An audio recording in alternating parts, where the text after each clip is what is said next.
বাংলাদেশে যতবার শকুন পড়বে ততবার এই জিয়া পরিবার এসে নেতৃত্ব দেবে, এমন মন্তব্য করেছেন বাংলাদেশ জাতীয়তাবাদী সাংস্কৃতিক জোট কেন্দ্রীয় কমিটির যুগ্ম মহাসচিব কবি সেলিম বালা। এই বাংলাদেশে যতবার শকুনের চোখ পড়বে ততবার এই জিয়া পরিবার এসে নেতৃত্ব দেবে। ময়মনসিংহের গৌরীপুর উপজেলার নিজ গ্রাম মুখরিয়া বাজারে শনিবার রাতে আয়োজিত মত বিনিময় সভায় তিনি এমন মন্তব্য করেছেন। এ সময় তিনি স্থানীয় বাজারে বিভিন্ন দোকানপাটে বিএনপির ৩১ দফা সম্মিলিত লিফলেট বিতরণ করেন ও এলাকার লোকজনের খোঁজখবর নেন।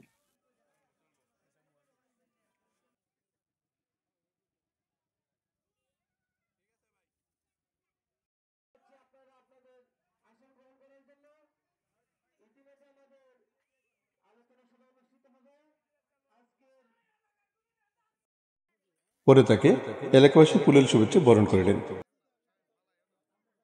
এ সময় তিনি বলেন, এই বাংলাদেশে একটা দীর্ঘ সময় ধরে রাজনীতির নামে নোংরা খেলা চলে আসছিল। আপনারা জানেন, নির্বাচন ছিল এক ধরনের প্রহসন, কর্তৃগত করা হয়েছিল বিচার ব্যবস্থা। আদালত ছিল তাদের ফরমাইশের রায়কে বাস্তবায়িত করার নিরাপদ আশ্রয়।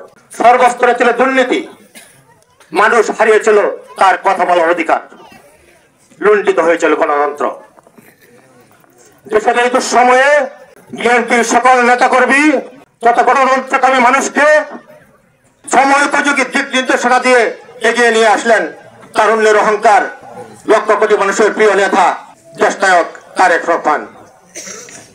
আওয়ামী দুঃশাসনের বিরুদ্ধে ভেতরে ভেতরে ক্ষুব্ধ হয়ে উঠল কৃষক, শ্রমিক, বুদ্ধিজীবী, ছাত্র, সর্বস্তরের মানুষ।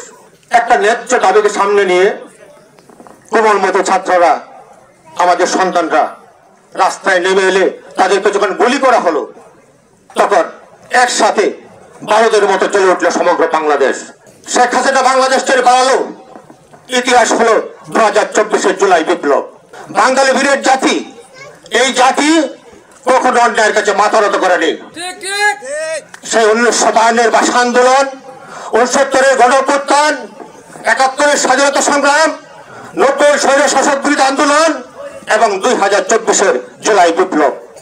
আমরা বারবার অন্যায়কে মনের কাছে মাথা নত করেনি, অন্যায়ের কাছে পরাজিত করেছি, প্রতিহত করেছি। বুকের রক্ত রঞ্জিত হয়েছে রাজপথ, আমরা এতটুকু মাথা নত করেনি। আমরা বারবার বাংলার আকাশে উড়েছে বিজয় পতাকা, সৃষ্টি করেছে নতুন ইতিহাস। অনেক রক্তের বিনিময়ে অর্জিত এই বাংলাদেশ, এই স্বাধীন রাষ্ট্র। এই দেশ কারো বাপদাদার পৈতৃক সম্পত্তি নয় যে ক্ষমতায় এসেই গণতন্ত্রকে গলা টিপে হত্যা করে একদলীয় বাকশাল কায়েম করবে। ক্ষমতায় এসেই জনগণের ভোটের অধিকার হরণ করে দিনের ভোট রাতে করবে, এইসব কাউকে করতে দেওয়া হবে না। 1971 সালে যেমন শহীদ রাষ্ট্রপতি জিয়াউর রহমান দেশকে বাঁচাতে প্রকাশ্যে যুদ্ধ করেছিলেন, 90 গণঅভ্যুত্থানে যেমন রাস্তায় নেমে এসে নেতৃত্ব দিয়ে স্বৈর শাসকের সাথে পতন ঘটিয়েছিলেন দেশনেত্রী বেগম খালেদা জিয়া, এবং সর্বশেষ তারেক রহমানের দীর্ঘদিনের সূক্ষ্ম নির্দেশনা সোনালী ফসল সৈয়দ হাসিনার পতন। ঠিক তেমনি এই বাংলাদেশে যতবার শকুনের চোখ পড়বে ততবার এই জিয়া পরিবার এসে নেতৃত্ব দেবে, ততবার আমরা এই জাতীয়তাবাদী আদর্শ বিশ্বের সৈনিকেরা কঠিন হাতে তাদেরকে প্রতিহত করব। দীর্ঘ 16-17 বছর পর বাংলাদেশ স্বৈর শাসন মুক্ত হয়েছে। দেশের মানুষ স্বস্তির নিঃশ্বাস ফেলতে শুরু করেছে। সবার মধ্যে একটি আকাঙ্ক্ষা, তারা ভোট দিতে চায়, তারা নির্বাচন চায়। অন্তর্বর্তীকালীন সরকারের দিকে তাকিয়ে আছে সারা দেশের মানুষ। আমরা আশা করছি একটা সুষ্ঠু নির্বাচন দিয়ে অচিরেই এই সরকার নির্বাচিত প্রতিনিধির হাতে ক্ষমতা হস্তান্তর করবে। আমরা চাই এই বাংলাদেশে একটা সুষ্ঠু গণতান্ত্রিক ধারা ফিরে আসুক। কোনো মারামারি থাকবে না, কাটাকাটি থাকবে না, মানুষ নির্ভয়ে ভোট কেন্দ্রে যাবে, তার 75 মাসকে ভোট দিয়ে আসবে।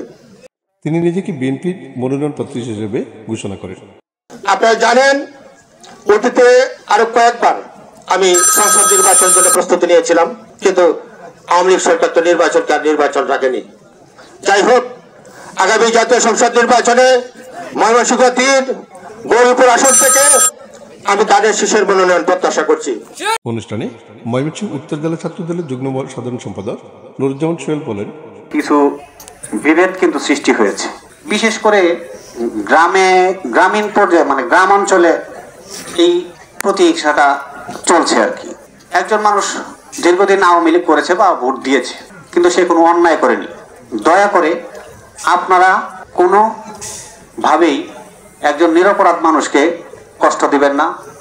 আওয়ামী লীগ যে অন্যায়গুলো করেছে, যে হত্যা, খুন, গুম করেছে, সেই কাজগুলো যেন আমাদের ধারা না হয়। কারণ বাংলাদেশ জাতীয়তাবাদী দল এই আদর্শে কখনোই বিশ্বাসী না। প্রতিহিংসার রাজনীতি বাংলাদেশ জাতীয়তাবাদী দল বিএনপি করে না। আপনারা সকলেই সেই ভ্রাতৃত্ববোধ বজায় রেখে সমাজের যে উন্নয়ন, সমাজের যে অপসংস্কৃতিগুলো রয়েছে সেইগুলো থেকে আপনারা সোচ্চার থাকবেন।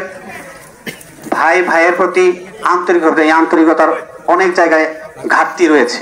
এটা চলতে থাকলে আমাদের ভবিষ্যৎ প্রজন্ম খুব খারাপের দিকে যাবে। আপনারা মুরব্বীরা যদি এই কাজগুলো থেকে বেরিয়ে আসেন, তাহলে আপনাদের ভবিষ্যৎ সন্তানরা সেই প্রতিহিংসার রাজনীতিটা করবে না। প্রতিহিংসার রাজনীতি যেন কোনো গ্রামে, এই অঞ্চলে যেন না প্রবেশ করে, সেজন্য আপনারা সবাই সতর্ক থাকবেন, সোচ্চার থাকবেন।